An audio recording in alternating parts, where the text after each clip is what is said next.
Hello दोस्तों, मैं चेतन चावड़ा एक बार फिर से आपके सामने एक बहुत ही इंटरेस्टिंग टॉपिक के साथ।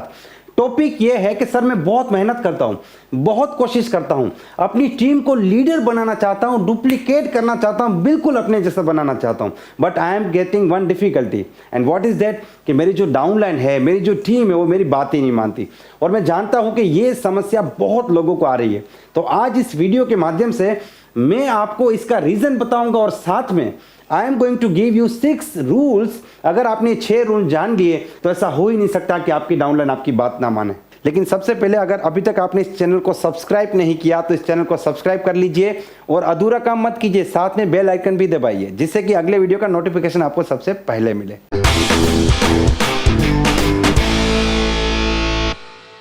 आपका सवाल है कि मेरी डाउनलाइन मेरी बात क्यों नहीं मानती। मेरा सवाल क्या है आपसे पता है? क्यों माने। जी हाँ दोस्तों, जब मैं नागालैंड में था मैंने एक लीडर को यह सवाल पूछा था कि सर आपकी डाउनलाइन आपकी बात क्यों माने। उसने जवाब दिया कि सर वो इसीलिए माने क्योंकि मैं उसकी अपलाइन हूं and this is not going to work in network marketing business because we are not boss. हम यहाँ पे बॉस नहीं है, आपका डाउनलाइन आपका एम्प्लॉय नहीं है। वहां पे जहां पे बॉस और एम्प्लॉय का रिलेशन होता है, एम्प्लॉय को बॉस की बात माननी पड़ती है क्योंकि उसे नौकरी करनी है। वो दिल से नहीं मानता लेकिन फिर भी माननी पड़ती है। लेकिन नेटवर्क मार्केटिंग बिजनेस में लोग विलिंगली काम करते हैं, लोग अपनी मर्जी से काम करते हैं। इसीलिए जब आप वो व्यक्ति बन जाएंगे कि जिसकी बात वो अपनी मर्जी से अपने मन से फॉलो करना चाहे अपने पर्पस को पूरा करने के लिए, तभी कोई व्यक्ति आपकी बात मानेगा। सबसे पहले आप एक एग्जांपल को समझने की कोशिश कीजिए। मटके में से पानी बाहर आता है, जब हम नल खोलते हैं तो मटके में से पानी बाहर आता है। उसके पीछे 2 कंडीशन अप्लाई होती है। सबसे पहली कंडीशन है कि मटके में पानी होना चाहिए। अगर मटके में पानी नहीं है तो नल खोलने पे पानी बाहर आएगा नहीं। दूसरी कंडीशन है कि मटके में पानी का जो लेवल है वो नल के लेवल से ऊपर होना चाहिए। मान लीजिए नल का लेवल यहाँ पे और मटके में पानी यहां तक भरा हुआ है तो ये गैप क्रिएट होता है। बिकॉज ऑफ दिस गैप जब आप नल खोलते हैं तो पानी बाहर आता है। ये बहुत बड़ा सीक्रेट है, आपको इसे समझने की जरूरत है। आपके डाउनलाइन और आपके बीच में एक गैप होना चाहिए। अब किस चीज का गैप होना चाहिए? सबसे पहला नॉलेज का गैप होना चाहिए। आपका डाउनलाइन अगर आपके बिजनेस के बारे में इतना जानता है, आपको इतना ज्ञान होना चाहिए। नॉलेज का गैप, जब उस व्यक्ति को लगेगा कि इस व्यक्ति का नॉलेज मुझसे ज्यादा है, ये मुझसे ज्यादा जानता है, इसकी बात सुन के मुझे फायदा होगा, तब वो आपकी बात मानेगा, तब वो आपको फॉलो करेगा। कुछ लोग बोलते सर शुरू में फॉलो करते बाद में नहीं करते, क्योंकि शुरू में गैप था। वो बिजनेस में आया था, उसको कुछ नहीं पता था, आपको इतना पता था। धीरे धीरे उसने आपसे सब कुछ सीखा, लेकिन आपने ग्रोथ नहीं किया, आप वहीं पे अटक गए, गैप खत्म हो गया और यहाँ पे उसने आपकी बात मानना बंद कर दिया। तो there must be gap of knowledge. Knowledge का गैप, एटीट्यूड का गैप, एक्साइटमेंट का गैप, मोटिवेशन का गैप, डेडिकेशन का गैप, हर चीज में गैप होना चाहिए। हर चीज में आपको अपनी टीम से आगे रहना पड़ेगा और इसका एकमात्र उपाय है कि आप अपने नॉलेज को बढ़ाते जाइए, आप अपने एक्साइटमेंट को बढ़ाते जाइए, मोटिवेशन को बढ़ाते जाइए, क्योंकि आप किसी का डाउन नहीं कर सकते, आपको अपना बढ़ाना है। तो ये नियम, सबसे पहला नियम है कि गैप होना बहुत बहुत बहुत ज्यादा जरूरी है।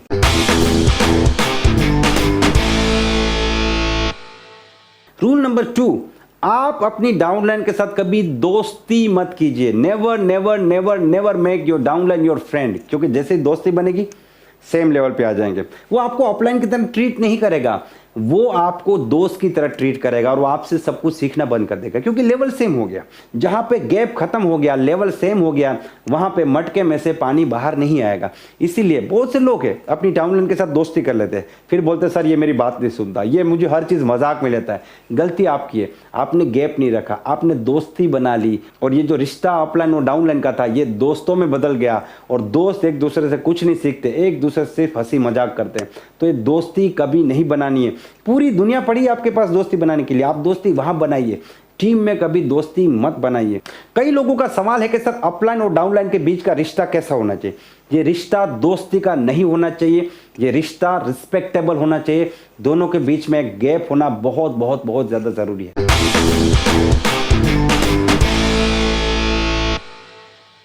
देखिए, ये जो नियम बताने वाला हूं ना, ये बहुत बड़ी डिस्कवरी है। इसको ध्यान से सुनिए और पूरी तरीके से समझने की कोशिश कीजिए। आप जो भी काम करते हैं ना, वो हर एक कदम आपके डाउनलाइन के सपने को पूरा करने की प्रोसेस का एक हिस्सा होना चाहिए। मान लीजिए कि आप मेरी टीम है और आपका ड्रीम है कि आप एक बहुत ही खूबसूरत घर बनाना चाहते हैं, ये आपका सपना है, ठीक है। अब मैं आपके साथ बैठता हूं कि सर ये घर बिल्कुल बन सकता है, अगर हम चाहें तो 3 साल 4 साल में ये घर बना सकते हैं, लेकिन 4 साल में ये घर बनाने के लिए पहले हमको 4 बेसिक में मास्टर बनना है, हमें लोगों को जोड़ने में मास्टर बनना पड़ेगा, और ये सबसे पहला कदम है। अगर ये काम हमने कर लिया तो समझ लीजिए कि आधी गेम हम जीत गए, आपका आधा घर बन गया समझ लीजिए। और ये काम करने के लिए मैं आपके साथ काम करूंगा और मैं आपको प्रैक्टिकली सिखाऊंगा कि 4 बेसिक्स क्या होते हैं, कैसे लिस्ट बनाना है, कैसे प्रोस्पेक्टिंग करना है, कैसे प्लान दिखाना है, कैसे क्लोजिंग करना है। तो जब भी आप लिस्ट बनाने के लिए बैठेंगे तो मैं एक बार फिर से कहूंगा कि देखिए सर, आपके घर को बनाने के लिए हमें 200 लोगों का लिस्ट बनाना है, और हमें अपना सपना पूरा करने के लिए इस 200 लोगों में से मात्र 20 लोग को ज्वाइन करना है। बात को समझ रहे? 10 लोगों को ज्वाइन कराने के लिए काम करना है, 20 लोगों को ज्वाइन कराने के लिए काम करना है, ऐसी बात नहीं करनी है। पेमेंट बनाने के लिए काम करना है, ऐसी बात नहीं करनी। सर आपका घर बनाने के लिए हमें एक डायरी लेने की जरूरत है। सर ये घर का सपना पूरा करने के लिए हमें एक लिस्ट बनाना है। सर ये प्रोस्पेक्टिंग अगर हम सीख गए ना तो हमारा घर का सपना पूरा हो जाएगा। सर अगर आप बेस्ट प्लानर बन गए ना तो आपका घर बनने से दुनिया की कोई ताकत रोक नहीं सकती। This is the biggest secret, इसको समझने की कोशिश कीजिए। मान लीजिए मैंने आपको कहा कि आप 10 रुपए का नोट फाड़ दीजिए, विदाउट एनी रीजन आप नहीं फाड़ेंगे, लेकिन मैंने आपको कहा कि आप जितने रुपए का नोट फाड़ेंगे उससे डबल रुपया मैं आपको दूंगा, तो अभी आप 2000 का भी नोट फाड़ने को तैयार हो जाएंगे, क्योंकि आपको पता है 4000 मिलने वाले। जब अगले बंदे को क्या मिलने वाला है ये क्लियर होगा तो वो कुछ भी मेहनत करने को तैयार है, वो आपकी हर बात को मानेगा, आपके साथ काम करेगा। और ये पूरी तरीके से आपको समझना पड़ेगा कि कोई भी व्यक्ति अपने फायदे के लिए काम करते हैं, आपके फायदे के लिए काम नहीं करेगा, ये आपको समझना पड़ेगा। और जब तक ये नहीं समझेंगे तब तक आप मेहनत करते रहेंगे, लोग अपनी दिशा में भागते रहेंगे, लोग 10,000 की नौकरी में पागल होते रहेंगे, आप उसको कामयाब बनाने के लिए पागल होते रहेंगे, वो भी पागल आप भी पागल, लेकिन दोनों ही अलग डायरेक्शन में पागल।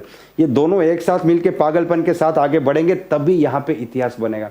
तो ये पर्पस क्लियर करना, ये ड्रीम्स को इग्नाइट करना बहुत ज्यादा जरूरी है। एक बार जिस बंदे के ड्रीम्स इग्नाइट हो गए ना, वो आपको भी बैठने नहीं देगा, वो आपको भगाएगा और आपकी हर बात मानेगा, क्योंकि उसके दिमाग में एक बिलीफ क्रिएट होगा कि पूरी दुनिया में ये एकमात्र ऐसा व्यक्ति है जो मुझे मेरा सपना पूरा करने में मदद करता है, और जितना मैं अपने सपने के बारे में नहीं सोचता हूं उससे 4 गुना ज्यादा ये सोचता है। जब भी मिलेंगे आप उसको उसकी ड्रीम के बारे में बात करेंगे, फिर देखिए हर बंदा आपकी बात मानेगा।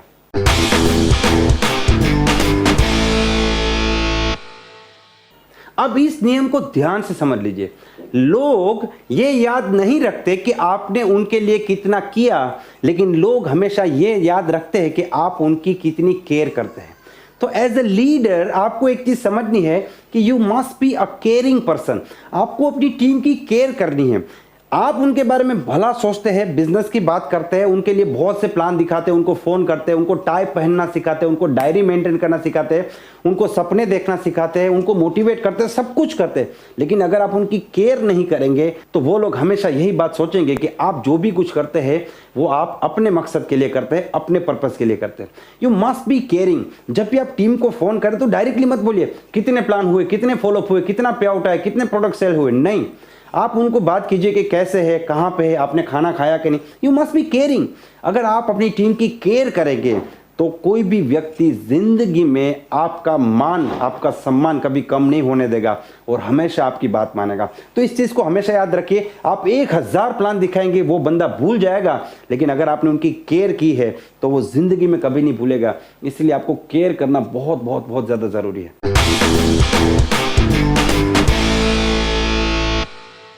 You must have some another options। अगर आपके पास 2-4 बंदे ही है जिनके साथ आप काम करते हैं, मान लीजिए मल्टी लेग सिस्टम में काम करते हैं और एक ही लेग में आप बिजनेस करते हैं, तो उसको भी पता है कि इसका दूसरा लेग नहीं चल रहा है, इसके तीसरे लेग में कोई नहीं है, चौथा लेग कोई नहीं है। जब इसके पास कोई नहीं है तो ये तो मुझे मदद करेगा ही, कहाँ जाएगा, घूम फिर के मेरे ही पास आएगा। तो वहां पे जो आदमी है वो ये समझना शुरू कर देता है कि आपको उसकी जरूरत है, इसलिए वो जो आदमी है वो आपको इंपॉर्टेंस नहीं देता। आपकी वैल्यू यहाँ पे खत्म होना शुरू हो जाती है, और जब आपकी वैल्यू खत्म हो जाती है तो वो बंदा आपकी बात नहीं मानता है। लेकिन अगर आपके पास ऑप्शन है, मान लीजिए आपके पास एक टीम है, दूसरा टीम है, तीसरा टीम, चौथा टीम, पांचवा टीम, हर टीम में आपके पास 4 से 5 लीडर है। तो यहाँ पे आपका जो लीडर है उसको एक बात भली भांति पता होगी कि अगर मैं इस व्यक्ति के साथ काम करूं या ना करूं, इससे सिर्फ मुझे फर्क पड़ेगा, इसको कोई फर्क नहीं पड़ेगा, क्योंकि इसके पास लॉट्स ऑफ ऑप्शंस है। इसके पास तो 25 लीडर दूसरे हैं, मतलब इसके साथ काम करना ये मेरे फायदे की बात है, ये मेरे लिए बहुत जरूरी है। मैं काम करूं या ना करूं इसको कोई फर्क नहीं पड़ेगा, because he has lots of options. इसीलिए मैं हमेशा कहता हूं ऑप्शन क्रिएट करना बहुत ज्यादा जरूरी है। 25 ऑप्शन हो गए आपके पास, तो 25 के 25 लोग यही सोचेंगे कि मेरे अलावा दूसरे 24 है इसके पास। तो यहां पे आपकी वैल्यू कभी खत्म नहीं होगी और आपकी डाउनलाइन हमेशा आपकी बात मानेगी।